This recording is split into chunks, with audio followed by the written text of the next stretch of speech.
Good morning, everybody. It's good to be here. We're continuing our study in 2 Samuel. Today's verse or chapters that the entire lesson encompasses is chapter 15 through 18. Behold, I will raise up evil against thee out of thine own house, and I will take thy wives before thine eyes, and give them unto thy neighbor, and he shall lie with thy wives in the sight of this sun. That was God's prophecy to David in regards to what he did to Bathsheba. That was God.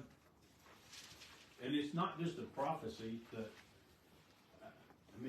it's a promise to tell him this is coming. And that's what we're going to look at today. We're going to start in 2 Samuel chapter 15, the first 6 verses. It's time for David to pay his price. And it came to pass after this that Absalom prepared him chariots and horses and 50 men to run before him. We saw at the end of chapter 14 that Absalom was able to go back and see David. It had been 7 years since Tamar, his sister, had been raped. And it had been 3 or 4 years since he had actually, maybe 5, since he had actually seen his father, David. But Absalom, as we talked about last week and we see today, he's in it for the long game. He's got a plan, and this is a long-running plan. And so after David went before Absalom and bowed down and kissed him. David did that to Absalom. And Absalom still had evil in his heart. He still had a plan. His plan was to take the throne. And so Absalom has got himself a chariot, and he's riding through town, and he's got 50 soldiers, 50 men that are probably dressed up like they're soldiers, whatever, that travel with him. So he's got a big posse traveling with him.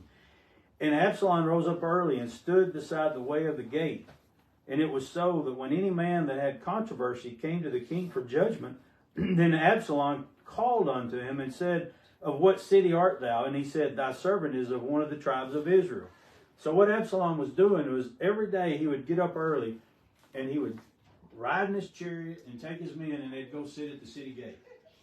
And the reason being is all the business in this day and age that we're talking about, all the business was taken care of at the city gate. That's where all the people that mattered, all the people that had any authority or control, that's where they were at. And that's what it's saying. He stood by the gate, and anybody that had controversy, anybody that had a problem, anybody that needed to go before the judge and get an issue rectified to find some absolution, that's where they would go. And the judge is supposed to be the king, King David. And we don't know where David's at when we're reading through these verses. We don't know where the king is at. We don't know if he's sick. We don't know if he just doesn't care. We don't know if he's still mourning over the loss of his son. But Absalom calls out to the people as they approach, because we're talking about the entirety of Israel.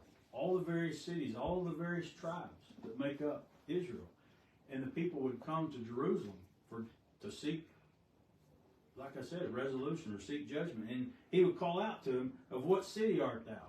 Where are you from? And they would say back to him that I'm from one of the tribes of Israel. They'd tell him what tribe they're from and where they're from. And Absalom said unto him, See, thy matters are good and right, but there is no man deputed of the king to hear you.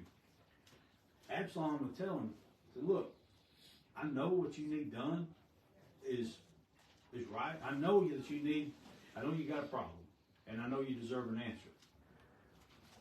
But there's nobody deputed, nobody given the authority. That's where we get our word deputy from, depute. Depute means to give someone authority, or that they can speak for the king. The king has not appointed anybody to come out here and to meet you and to give you resolution. There's nobody here to hear you. There's nobody there to hear you. Absalom said, Moreover, Oh, that I were made judge in the land, that every man which hath any suit or cause might come unto me, and I would do him justice. Absalom says, you know, if I were the judge, he's saying, if I were the king, and anybody and everybody that came, I would do him justice. I would take care of all of y'all. If you came to me with a problem, I'd see that it was taken care of. That's what he's telling the people. What do we want to hear when we have a problem and somebody's supposed to be the judge, take care of it? We want to hear that they'll take care of us. What do politicians do? They tell people what they think they want to hear. And that's all that Absalom is doing. He's telling the people what he thinks they want to hear, something that sounds really good to them. And it was so that when any man came nigh to him to do obeisance, obeisance, he would put forth his hand and took him and kissed him. And so he would say this to these people, and they would walk up to him, they would get close to him, and obeisance meaning to pay homage, to bow down to him. It's the same thing that David did to Absalom in the previous chapter. He paid him homage, he paid him obeisance, he bowed down to him and kissed him. Well, these people would come up to Absalom, and they liked what they heard. They knew he was the prince, and they would come up to bow down to him, and he sold them right here. He wouldn't let them bow down to him, and he wouldn't do anything. He would take them by the hand and give them a hug, basically. He let them know that he was just like they were. He was a commoner just like they were. He's the prince, and he's the one that would make the perfect king for them, but I'm just like you. Does it sound familiar? I mean, glad handing people everywhere you go because you got something that you want something, and they can give it to you. Absalom's wanting something, and the people of Israel can give it to him. And on this manner did Absalom to all Israel that came to the king for judgment. So Absalom stole the hearts of the men of Israel. He did this day in and day out. It says here in our text that Absalom claimed that David was neglecting his kingly responsibilities and making judgments for the people's matters, that it insinuated that he would make a better king than his father. Not only did he tell him that I would take care of you, I mean, he's telling them you're not being taken care of as it is. These people, my father, the king, is not taking care of you like you should be taken care of, but I will. He goes on to say here in our text that we must be careful not to be taken in by the likes of someone like Absalom, whether it be a politician or a preacher. Those who seek to win us to their side for personal advantage are no leaders to follow. We have been warned that the Antichrist will come with lies and deception, seeking to take over the world. His goal will not be to lead people in the ways of God, but to establish himself as God to be worshipped by the world. O Lord, give us the wisdom to see through the facade of those who lead us away from you. That's the kind of thing you have to worry about. And that's why we need to know God's Word, so that we can see through these people. They should have been able to see through Absalom and what he was wanting to do. And you see it every day, and all you got to do is turn on the news and listen to any of the talking heads, any of the people that are talking about our so-called issues of the day. And everybody is throwing out a sales pitch. But you need to know what the truth is. You need to know what God says about it. You need to know what God says about this issue and that issue. There's nothing going on today. There's no issues presented to us today that God hasn't already spoken about and has already been dealt with. And there's nothing going on today that we don't find in the Bible. And so we need to know what God says and how God says to handle it, so that we aren't taken in. It's scary when you stop and you think about how the Antichrist will present himself. And what's he going to say? What's he going to do? What's he going to use? It's just frightening when you think about all the people that will be sucked into that. Because of, like we talked about, or like I mentioned earlier, that, you know, once there was 90% of the people, 30 years ago, 90% of the people claimed to be Christian. Today, or a couple of years ago, that number was down to 63%. Brother Donna says it's closer to 50% now. And then Brother Dale brought out the point, those people claim to be Christian. That's what it is. They just check the box. But are they Christian? Do they live that way? That's something we need to be careful that we're not ensnared in that. So then we move on to verses 13 through 18 and 30.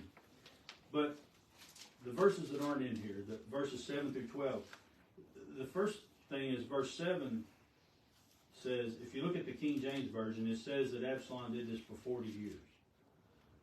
Well, when you go back to the original text and you start, not me or you, but scholars, when they go to the original text and they look at that, a few of them have said, well, what that really means was 40 days. And then some said, no, that meant 40 years. Well, the 40 years is not exact. But what the vast majority of them have determined was the original text, not the King James Version, but the original text that the King James Version was translated from says 4 years. So you think about Absalom doing his thing at the gate for 4 years, every day. You're probably going to touch most of Israel if you do that for 4 years. And if you don't shake everybody in Israel's hand, everybody's going to hear about you. Everybody's going to, that you do, you go back home, what's the first thing they're going to say? I got to meet the prince. I met the prince, and he shook my hand. I went to bow down before him, and he picked me up and gave me a hug and shook my hand. Told me I was just like him. Let me tell you, that's the guy. That's our guy. And on top of that, he's the best looking guy in town. He was handsome and he looked great. He looked, man, that's our guy. I could just tell when I saw him from 50 feet away. Got great curb appeal. But that's what people thought about it. That's what they did. And so he does this for 4 years. And I told you, he's in it for the long game. He's got a long game plan here. He goes to his dad. You know, he's been back in the king's good graces for 4 years now. And so he goes to King David, and he tells King David, you know, back when I was apart from you, when I couldn't be in your presence, I went to God and I made a vow to God. And I told God, if you will let me be back in a relationship with my father, King David, that I'll go to Hebron and I'll worship you. That's what he told his dad. He says, I made this vow. And vows that these people that make these vows, that there's something that they're supposed to follow through with. And so King David, you know, it's been 4 years. Absalom's doing the right thing. He's being a good son. He's next in line for the throne because he killed the one that was in line for the throne. And so he says, sure, go on to Hebron. Well, Hebron is 19 miles away. Hebron is Absalom's birthplace. And it also just happens to be where King David was crowned king of Israel. So that's where we pick up. He gets there and he declares himself king. That's what Absalom does. And he's got all these agents that he sent all around the countryside. He sent to all the cities. And he told them that Absalom is in Hebron and he's declared himself king. You remember Absalom. You remember, everybody remembers Absalom. Yeah. He's the one that said he will do you right. He's the one that's going to take care of us. He's the one that knows how to run this country. Oh yeah. Everybody's behind him. And so their messenger came to David saying, the hearts of the men of Israel are after Absalom. And David said unto all his servants that were with him at Jerusalem, arise and let us flee. For we shall not else escape from Absalom. Make speed to depart, lest he overtake us suddenly, and bring evil upon us, and smite the city with the edge of the sword. He's 19 miles away. They didn't have internet, of course, or anything, but what they did have is messengers could travel quickly. Ring the other bells, and they'd send messengers all out into the countryside, and the word got to David quicker than Absalom and his group could gather up and come to Jerusalem. So David found out what Absalom had done. And David didn't shirk his responsibilities. You at first think, well, he's just picking up and running. He just flee. He's just scared. He's just running off and not wanting to face what he got coming to him. But what he didn't want was to destroy Jerusalem. He didn't want there to be a battle in Jerusalem. He wanted to live and fight for another day. He didn't want people to die unnecessarily because of him. Enough had already died. And so he gathered up his house and he left. And the king's servants said unto the king, Behold, thy servants are ready to do whatsoever my lord the king shall appoint. And the king went forth with all his household after him, and the king left 10 women which were concubines to keep the house. He got everybody except 10 people from his harem, 10 ladies, 10 of his concubines.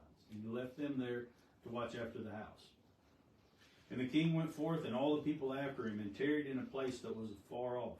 And all his servants passed on beside him, and all the Cherethites, and all the Pelethites, and all the Gethites, 600 men which came after him from Gath, passed on before the king.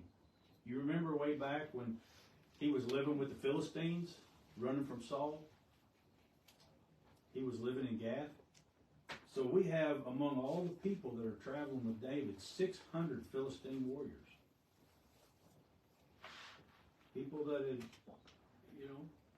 they'd been living with David, been living in Jerusalem. People that probably had turned to God. People that probably had turned away from their way, because David actually stopped and told them, you don't have to do this. You don't have to go. This is not your fight. And they told him that you're my king, and we'll go wherever you go. That's all paraphrased, but they were with him. David is a professional soldier. They were professional soldiers. We got Absalom, who's, for all the posturing and glad handing he did, he's lived a soft life. He's done nothing but been a prince his whole life. So they passed before the king, and then David went up by the ascent of Mount Olivet and wept as he went up, and he had his head covered, and he went barefoot. And all the people that was with him covered every man his head, and they went up weeping as they went up. David's climbing the Mount of Olives, and this is him showing repentance, climbing it barefoot and weeping. And he's showing the people that he knows that he's done wrong, and he knows that this is a problem that's been brought on by him, by his own actions, that he caused all this. He says here in our text that David did not flee just to save his own life, but he also wanted to spare the people of Jerusalem, as I mentioned. And the fact that he's a skilled soldier. But something else that he did when he left town, they left with the Ark of the Covenant. And they just traveled a short ways outside of town, about where they were starting up the Mount of Olives. And he said, no, we're not taking the Ark of the Covenant with us. It belongs in Jerusalem. I want you to, they learned their lesson. They know who's to carry the ark and how to carry the ark without dying. And he tells those two to take the ark back. And if it's God's will for me to see the ark again and to worship God again, then so be it. But I'm not going to drag it with me. So David is humbling himself before God. He's seeking God's will. And he's also, in doing that, he's got a couple of spies hanging out in Jerusalem because they went back with the ark. But it says here in our text, he humbly submitted to God's will in hopes that the Lord would provide mercy and grace in this time of need. Sounds like what we're supposed to do, huh? We humble ourselves before God, hoping for his grace and his mercy in our time of need. And that's what David's doing. David was heavy with grief. He turned to the Lord, and when he got to the top of the Mount of Olives, he worshiped God. There's more that went on there. He got confronted by some of Saul's family, and you've probably read through that. And there's a lot going on here, but David was doing the right thing on each step. He says here in 2 Samuel 15:32, tells us that when David came to the top of the Mount of Olives, he worshiped God. Do we worship God amidst our troubles? As God was with David during his troubles, so we can also trust God to be present with us in our troubles. As David did, we can call out to the Lord for help. Reading David's Psalms during times of trouble will give us words to pray in seeking the Lord's help. As you go through these lessons, I mean, you see this happened to David and he wrote this psalm. So it's interesting to go through and read Psalms, different Psalms in there, and then you can recognize and relate back to what was going on to David when he wrote this. And it makes more impact of the psalm and what's being said and what's going on. So then we move on to Absalom's defeat. And Absalom and all the people, the men of Israel, came to Jerusalem, and Ahithophel with him. Then Absalom to Ahithophel, give counsel among you what we shall do. Ahithophel, this was one of David's most trusted advisors. And he flipped on David. And his turning and going to Absalom's camp gave credence, gave a lot of stability with the people. The people looked at this and said, well, if Ahithophel is standing up for Absalom, then this must be right. That's what a lot of people are thinking, because this is David's right-hand man. Ahithophel was Bathsheba's grandfather. Now, what do you think he had on his mind? He probably had revenge on his mind just the same as Absalom did. Absalom wanted revenge for his sisters being raped, because David never did what Absalom thought he should have done. All these years later, he's still mad at his father for not doing what he thought he should have done. There's people that get aggravated when God doesn't do what they think he should do. And how sad that is. That you would turn away from God just because he didn't do what you thought he should do. That's a scary thought. And Ahithophel said unto Absalom, Go in unto thy father's concubines, which he hath left to keep the house, and all Israel shall hear that thou art abhorred of thy father. Then shall the hands of all that are with thee be strong. He told Absalom to go into the harem and go lay with all the concubines, fulfilling the prophecy, fulfilling the promise that God had made. He told David that this would happen.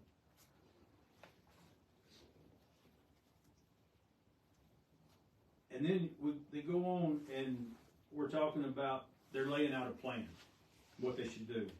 And you got Ahithophel advising Absalom, and you got Joab advising him, and you've got another guy that's one of David's spies, Hushai, Hushai. Anyway, David had prayed to God that Ahithophel's advice would not be good. That was one of the things that David prayed to God to rectify all this problem. And so Ahithophel told Absalom, what you need to do is go out and just go kill David and nobody else, and this will be over.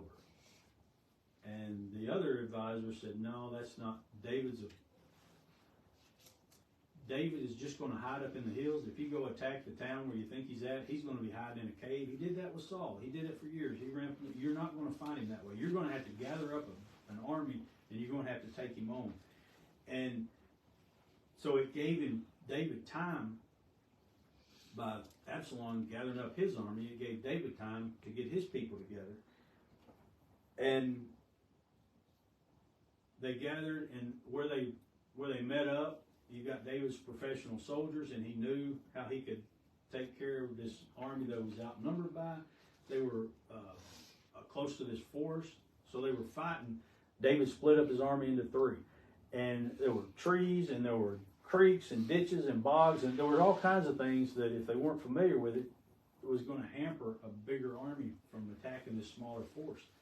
And Absalom was actually on his mule riding through this forest, and you've seen people get their head taken off because they didn't duck under a limb. Well, he didn't get his head taken off, but he did his mule ran out from under him. He got his neck stuck in the crook of a tree limb.